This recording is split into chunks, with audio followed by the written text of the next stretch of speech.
పాడుతా తీయగా గత 25 సంవత్సరాలుగా బుల్లితెరపై నిర్విరామంగా ఈ కార్యక్రమం కొనసాగుతుంది.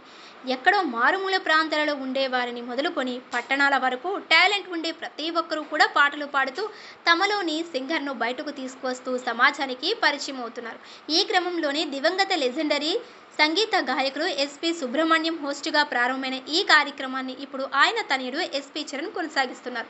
ప్రస్తుతం ఈ కార్యక్రమానికి సింగర్ సునీత, లిరిస్ట్, ఆర్కెస్ట్రా గ్రహీత చంద్రబోస్, ఆస్కర్ గ్రహీత మ్యూజిక్ డైరెక్టర్ ఎంఎం కీరవాణి జడ్జిలుగా వ్యవహరిస్తున్నారు. ఇప్పటివరకు ఈ కార్యక్రమంపై ఎటువంటి మచ్చ పడలేదు. కానీ ఇప్పుడు ఈ కార్యక్రమం సిల్వర్ జూబ్లీ సీజన్ కొనసాగుతున్న సమయంలో తనకు అన్యాయం జరిగిందని, తనపై పక్షపాతం చూపిస్తున్నారని, తనను తన తల్లిని అవమానించారంటూ సింగర్ ప్రవస్తి చేసిన ఆరోపణలు ఒక్కసారిగా గుప్పుమన్నాయి. ముఖ్యంగా ఎంఎం కీరవాణి, చంద్రబోస్, సునీత తనను టార్గెట్ చేశారని, బాడీ షేమింగ్ చేశారని, అంతేకాకుండా బొడ్డు కిందకు చీర కట్టుకుని రమ్మని టార్చర్ చేశారు అంటూ ఆవేదన వ్యక్తం చేసింది. అంతేకాదు సింగర్ ప్రవస్తి వరుసగా పలు యూట్యూబ్ ఛానల్స్కి ఇంటర్వ్యూలు ఇస్తూ పాడుతా తీయగా కార్యక్రమంలో తనకు జరిగిన అన్యాయం గురించి ఒక్కొక్కటిగా బయట పెడుతూ ఉంటే ఇలా సింగర్ ప్రవస్తి వీడియోలు రోజురోజుకి వైరల్ అవుతున్న నేపథ్యంలో కొంతమంది సింగర్ ప్రవస్తిపై మండిపడగా మరికొంతమంది ఆమెకు అండగా నిలిచారు.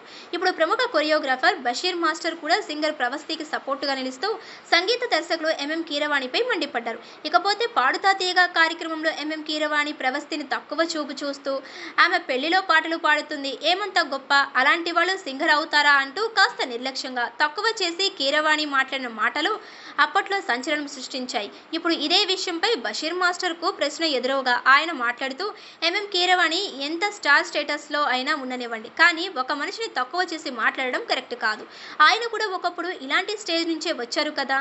అంతెందుకు, మొన్న అంబానీ ఇంట జరిగిన పెళ్లి వేడుకలో ఏఆర్ రెహమాన్ని మొదలుకొని హాలీవుడ్ రేంజ్ సింగర్లు కూడా వచ్చి ఈ కార్యక్రమంలో పాటలు పాడారు.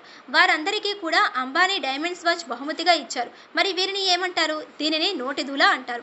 ప్రస్తుతం ట్రెండింగ్లో ఉన్న మ్యూజిక్ డైరెక్టర్ ఆయన ఎంతటి వారైనా సరే ఆచితూచి మాట్లాడాలి. ఒక అమ్మాయిని పట్టుకుని నోటికి వచ్చినట్టు మాట్లాడడం తప్పు. ఈ విషయంలో ఎంఎం కీరవాణికి నోటిదూల ఎక్కువ అంటూ బషీర్ మాస్టర్ కామెంట్ చేశారు. మొత్తానికైతే బషీర్ మాస్టర్ చేసిన కామెంట్స్ సోషల్ మీడియాలో వైరల్గా మారాయి.